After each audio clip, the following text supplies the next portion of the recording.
கிறிஸ்துவுக்குள் அன்பான தேவனுடைய பிள்ளைகளே, ஆண்டவராகிய இயேசுவின் நாமத்தில் உங்களை வாழ்த்துறேன்.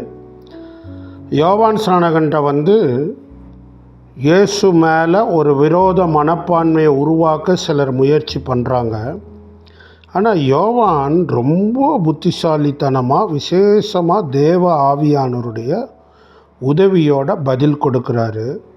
அந்த பதிலை அந்த அதிகாரத்தில் 27ஆம் வசனத்தில் இருந்து 36ஆம் வசனம் வரைக்கும் உள்ள அந்த 10 வசனங்களில் ஒரு அருமையான பதிலை கொடுக்குறாரு.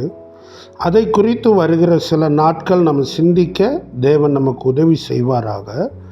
இன்னைக்கு 27ஆம் வசனம் பாருங்கள். யோவான் 3:27. யோவான் பிரதியுத்தரமாக, பரலோகத்தில் இருந்து ஒருவனுக்கு கொடுக்கப்பட்டால் ஒழிய அவன் ஒன்றையும் பெற்றுக்கொள்ள மாட்டான்.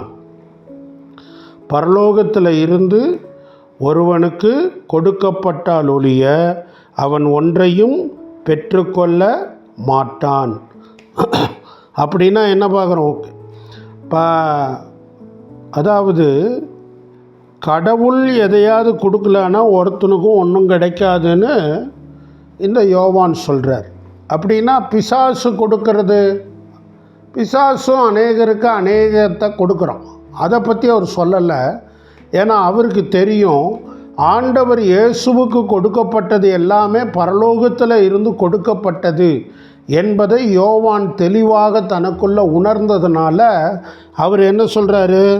கடவுள் பரலோகத்தில் இருந்து எனக்கு என்ன கொடுத்தாரோ அதுதான் எனக்கு கிடைக்கும். தேவகுமாரனாகி இயேசுவுக்கு என்ன கொடுக்குறாரோ அதை தான் அவர் பெற்றுக்கொள்கிறாரு. அதனால் இது மனுஷ முயற்சினால் இல்லை, இதில் பெருமைப்படவோ பொறாமப்படவோ ஒன்றுமே இல்லைங்கிறத தான் மிக அழகாக இந்த யோவான் ஸ்நானகன் சொல்கிறார். சகோதரர்களே, சகோதரிகளே, பரலோகத்தின் தேவன் உங்களுக்கு ஒன்றை கொடுக்கலன்னா நீங்கள் ஒன்றையும் பெற்றுக்கொள்ள முடியாதுங்கிறத விசுவாசிக்கிறீங்களா? கொடுத்த ஆண்டவர் இன்னொருத்தருக்கு ஒரு கால் கொடுத்து ஆசீர்வதித்திருந்தால் அதை பற்றி உங்களுக்கு பொறாமை வருகிறதா? பொறாமையும் வரக்கூடாது. ஒரு கால் உங்களுக்கு ஆண்டவர் எதையாகலும் ஸ்பெஷலாக கொடுத்திருந்தா அதை நினைத்து உங்களுக்கு பெருமையும் வரக்கூடாது. ஏனென்றால் யாக்கோபு சொல்கிறாரு, பூரணமான எந்த வரமும் நன்மையான எந்த ஈவும் நல்லதாக தெரிகிற எந்த கிஃப்டும் பூரணமாக இருக்கிற எந்த வெகுமதியும் பரலோகத்தில் இருந்து உண்டாகி ஜோதிகளின் பிதாவினிடத்திலிருந்து இறங்கி வருகிறது.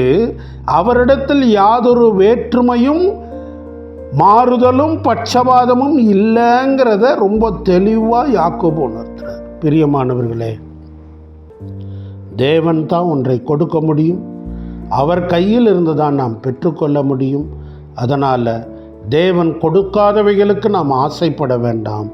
தேவன் கொடுத்தவைகளுக்காக பெருமைப்பட வேண்டாம். தேவன் மற்றவர்களுக்கு கொடுத்ததை பார்த்து பொறாமையும் அடைய வேண்டாம். தேவன் கொடுத்தவைகளில் திருப்தியாய் இருப்போம். போதுமென்ற மனதுடனே கூடிய தேவ பக்தியே மிகுந்த ஆதாயம். அந்த மனநிலையை தேவன் நமக்கு தந்து நம்மை ஆசீர்வதிப்பாராக.